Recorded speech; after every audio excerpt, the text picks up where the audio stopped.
Having an NBA player appear on The Simpsons is nothing new. Back in the 5th episode of the 3rd season of the show, Homer Defined, which first aired in October 1991, Magic Johnson appeared as himself in one of the first celebrity cameos for the series.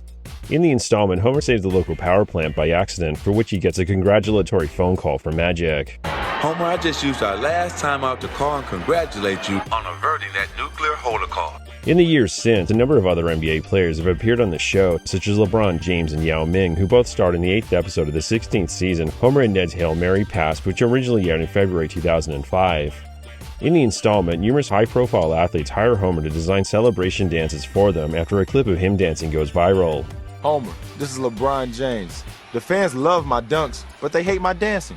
Dennis Rodman is another player who's appeared on The Simpsons, though his cameo is dramatically different to those of other NBA players, given that, although he plays himself, he stars as a sentient pacifier. Dennis Rodman, what are you doing here? Working off a speeding ticket. The main reason Rodman's appearance in The Simpsons is so different to that of other NBA players who have appeared on the show as themselves is because Rodman's cameo is in one of the show's Halloween specials, which are non-canon, therefore anything and everything is possible. Rodman appears in the Treehouse of Horror 16, the 4th episode of the 17th season, which first aired in November 2005.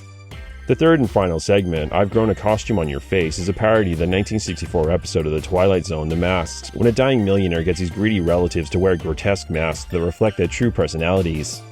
At long last, he's dead. Good. In the Simpsons segment, the citizens of Springfield gather to celebrate Halloween by holding a costume contest. The winner is announced to be the person dressed as a witch, though it's unclear which local is behind the disguise.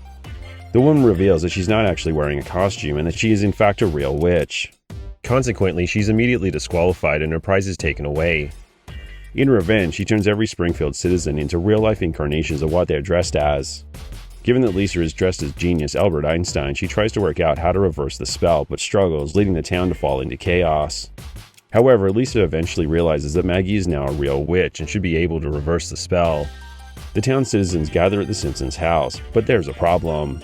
Some people have come to like their new appearances and abilities, while others are desperate to be changed back to normal. Consequently, Maggie gets confused and turns everyone into pacifiers before flying off on her broomstick. Moe then breaks the 4th wall and tells the audience that he hopes they enjoy this year's Halloween special before giving a brief public service announcement.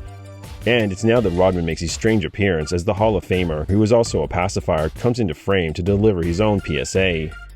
Together, we can make reading a slam dunk.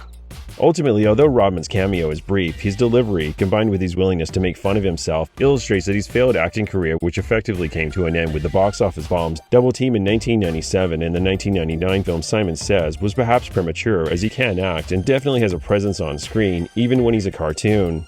Having said that, as good as his cameo in the Simpsons universe is, when it comes to Rodman and animated projects, his cameo in this show still pales in comparison to his appearance on Vice in August 2016, when he detailed all the numerous ways over the years that he had broken his bountiful penis. Push back on me, hard, like crack, blood everywhere.